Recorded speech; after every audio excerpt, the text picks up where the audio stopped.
Hello, everyone. I'm Sheldon Barlett Rimmer, and this is it. Welcome back to This Is It TV. I have a lovely guest for all of you. I would love for her to introduce herself, her first and last name, and name of her business.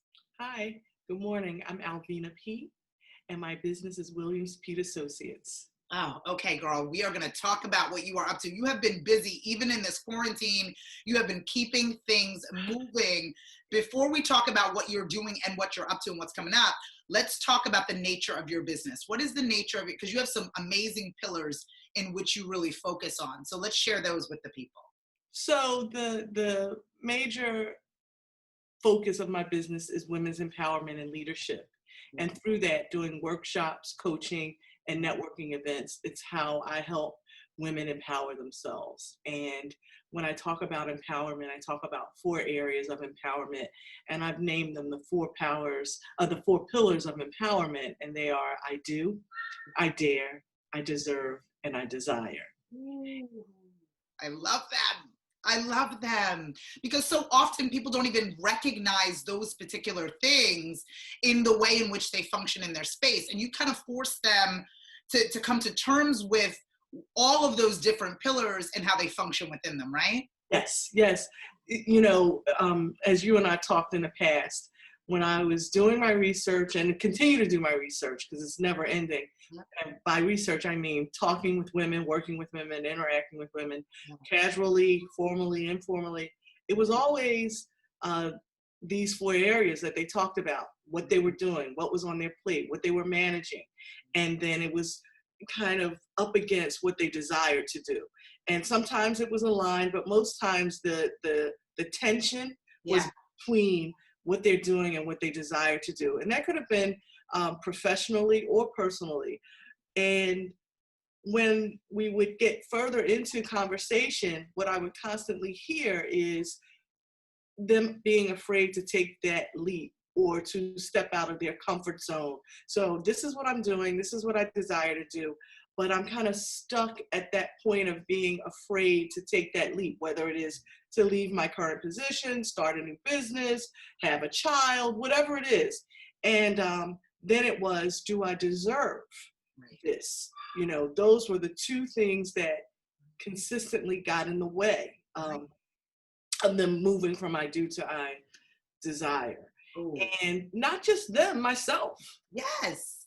So I often say to people, I judge my facilitation, judge my workshops, my design, but know that I'm on the journey with everyone else, like everyone else. There are things that I'm doing, things that I desire to do, and I have to motivate myself and say, you have to step out of your comfort zone on this one. And it's not easy. So it's a life's work.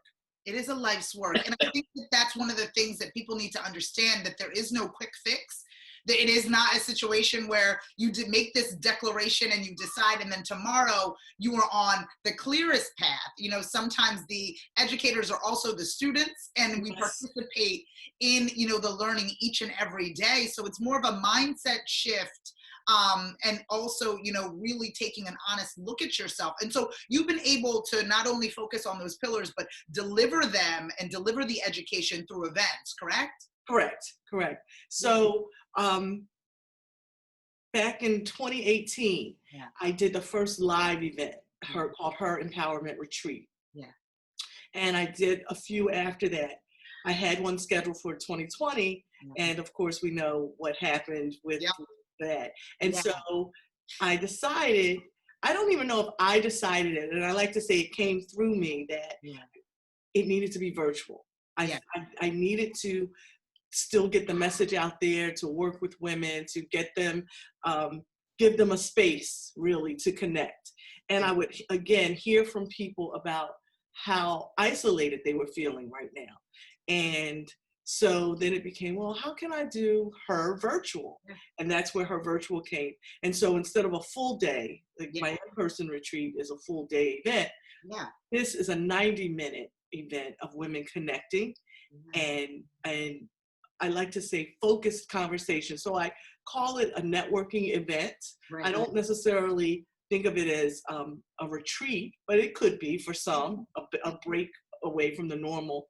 But it is really about connecting and having a focused conversation as you connect. And so this month, we're going to be examining self-compassion. Please do. Yeah. Please.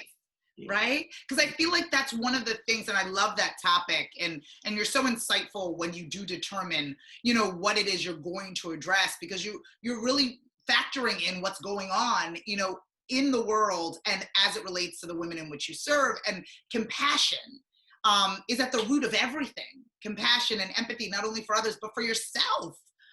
And so often we forget about ourselves and being kind to ourselves and really being able to hone in and listen and forgive ourselves. I mean, so much work there.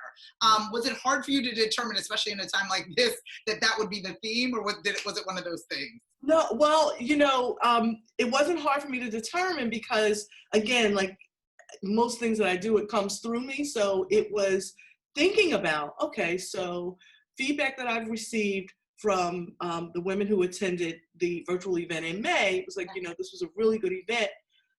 I'd like to do it again if we focused on a different subject. Like, I don't want to continue the same dialogue. So I was like, okay, that's fair enough. What would that look like? And I started thinking about what I'm hearing, again, from women who are doing so much with the homeschooling and balancing home and professional life and aging parents and the pets and everything, and the volunteerism, all that's going on, but it's in a different world. We're trying to do everything, but in a different space. But they were most of the women that I talked to were so hard on themselves. So hard on themselves about, getting it right. Always needing to get it right. You're not a teacher. And even if you are a teacher, you weren't your child's teacher, right? So how did you think that you were going to flip on a switch and be able to manage that aspect of their lives, become their teacher, or whatever it was that you were challenged with? And so I think that's how self-compassion came through me. And I coach women, and so just again, formally, informally, these were the things that were coming up. And I think that is how self-compassion became the topic that I thought would be important to focus our conversation around. Yeah, no, I think it's going to be an amazing event, and I think it's one that's necessary. I think that there's always power in numbers, and people are feeling not only a lack of compassion for themselves, but they're feeling quite lonely, even in this kind of isolated quarantine type of time. So I think that not only is the topic timely, it's necessary to be, as part of a community activity. And I think that it's wonderful. So I want more people to know about it. I want more people to follow FAN and like you and attend this event and really understand what you're doing and the pillars in which you support. So if people want to get in touch with you, if they want to follow FAN and like you, where would they find more of that information? So looking for Alvina Peat, you'll find Alvina Peat on LinkedIn and Facebook. Just type in my name, Google my name, and you will find me through both of those.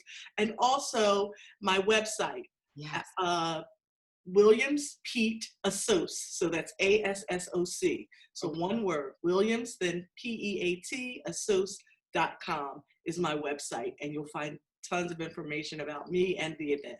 Okay, well then no excuses, my friends. I'm gonna make sure that you're connected with her so you can follow FAN and like her. And if you are smart, you will be in attendance at her next event. Thank you so much for joining me. Thank you. Oh my goodness, so wonderful. A perfect way for me to start my day. From all of us here at This Is It TV, I'm Sheldon Barlett Rumor, and we will see you soon. Take care. Bye-bye.